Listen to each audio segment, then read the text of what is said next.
চাচি আপনার কি অবস্থা, কেমন আছেন? আমি দুরবস্থা বাবা, হ্যাঁ, আমার দুরবস্থা।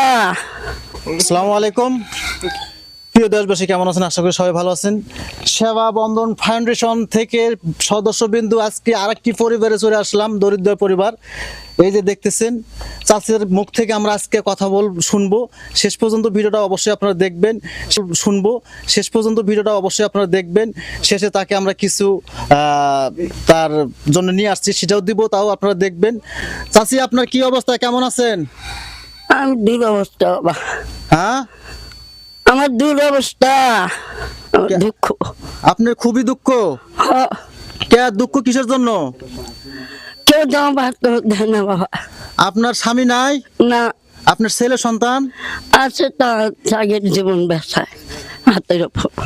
মানে তারা আছে, তারা আপনাকে কোনোভাবে দেখে না, তারা তাদের মানে ছেলে সন্তান নিয়ে তাদের ফ্যামিলি নিয়ে ব্যস্ত। হ্যাঁ, আপনি তো তাদেরকে কষ্ট করে মানুষ করছে, কিন্তু তারা দেখতেছে না। দেখে না। দেখেন দেশবাসী, আপনারা দেখেন, যারা এই ভিডিওটা দেখতেছেন, প্রবাসী ভাইরা দেখেন, তার চোখের কিন্তু পানি চলে আসছে। আসলেই ওনার ছেলে সন্তান আছে, ওনারা কিন্তু দেখতেছে না। ওনার স্বামী মারা গেছে, ওনার স্বামী নাই। এখন উনি যে অবস্থা, উনি কিন্তু মানুষ বাড়তে খেটে খাইতে পারে না। হ্যাঁ, এই যেমন আমাদের সেবা ফাউন্ডেশন থেকে যেরকম লোকজন আসছে সহযোগিতা করার জন্য, এরকম মনে করেন বিভিন্ন ধরনের লোকজন আসছে, তাদের পাশে দাঁড়ায়। কি এরকম কি দাঁড়ায় আপনাদের পাশে কেউ? না, দাঁড়ায় না। তাহলে যদি আপনারা এরকম তাদের পাশে দাঁড়ান বা তাকে কিছু সহযোগিতা করেন, হ্যাঁ, এই বিষয় নিয়ে আমাদের সভাপতি আছে, উনি একটু কথা বলবে, তার কথাগুলো আপনারা শুনে যাবেন। আসসালামু আলাইকুম প্রিয় দেশবাসী, আমরা আজকে আসছি আমাদের সেবার বন্ধন ফাউন্ডেশন থেকে এই মুরব্বীর বাসায়। উনি আসলেই ছেলে সন্তান মেয়ে সন্তান ওনার অনেকেই আছে আমরা জানি, কিন্তু বর্তমান প্রেক্ষাপটে বাবা মাকে আমরা অনেকেই দেখি না। সেই ক্ষেত্রে আমাদের মতো ফাউন্ডেশন আপনারা যারা আছেন, অনেকের পাশে দাঁড়ান, যার যার জায়গা থেকে সহায়তা করার চেষ্টা করেন। সেরকমভাবে আমরাও উদ্যোগ নিয়েছি, ইনশাল্লাহ আমরাও পাশে দাঁড়াবো। পাশাপাশি আমি বলবো, আপনারা যারা সাহায্য সহযোগিতা করেন, আমাদের এই ভিডিওটা যারা দেখবেন তারাও সহযোগিতা করবেন। পাশাপাশি ভিডিওটা লাইক কমেন্ট শেয়ার করবেন। সেখান থেকে যদি কিছু আমরা অর্থ উপার্জন মানে আমাদের ভিডিওর মাধ্যমে যদি আসে, সেখান থেকে আমরা এরকম অসহায় ব্যক্তি আরও আছে তাদের পাশে দাঁড়াবো ইনশাল্লাহ। জামাল, তা আমাদের মূল লক্ষ্যই হচ্ছে সেবা বন্ধন ফাউন্ডেশনের দায়িত্বই হচ্ছে অসহায় ব্যক্তিদের পাশে দাঁড়ানো।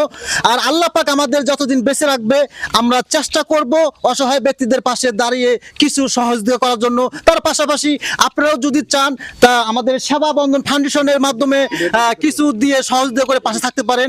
এই যে তাকে আমরা যে ত্রাণ উপহারটা দিচ্ছি, চাষি যে আপনার এটা নেন, এখানে আলু আছে 5 কেজি, তারপরে এখানে সেমাই আছে, তেল আছে, তারপরে দুধ আছে, আপনার চাউল আছে, তারপরে আপনার এই যে হুইল পাউডার আছে, সাবান আছে, ভিতরে চিনি আছে। ঠিক আছে, এগুলো পায় কি আপনি কি অনেক খুশি? খুশি, আমি খুশি। বাবা। তা আমাদের এই যে সেবা বন্ধন ফাউন্ডেশনের সদস্যবৃন্দ তো সবার জন্য দোয়া করবেন, আচ্ছা। এইভাবে যেন অসহায় ব্যক্তিদের পাশে তারা দাঁড়াতে পারে। কেউ যদি আপনাকে সাহায্য করতে চায়, আপনি কি নেবেন? কেউ যদি আপনাকে সাহায্য করতে চায়, আপনি কি নেবেন? যাই হোক, কেউ যদি আপনারা সাহায্য করেন, উনি নিবে, উনি শিকার আছে। আর আমাদের মূল লক্ষ্যই হলো সেবা, দরিদ্র লোকের পাশে দাঁড়ানো। তাই যারা সেবার সাথে জড়িত থাকবেন, অবশ্যই একটু স্ক্রিনে দেওয়া নাম্বারে যোগাযোগ করবেন। আর যারা কিছু দিতে না পারবেন, তারা ভিডিওটা শেয়ার করে দিয়ে কমেন্ট একটা লাইক দিয়ে পাশে থাকবেন, অন্যজনকে দেখার সুযোগ করে দিবেন। আসসালামু আলাইকুম।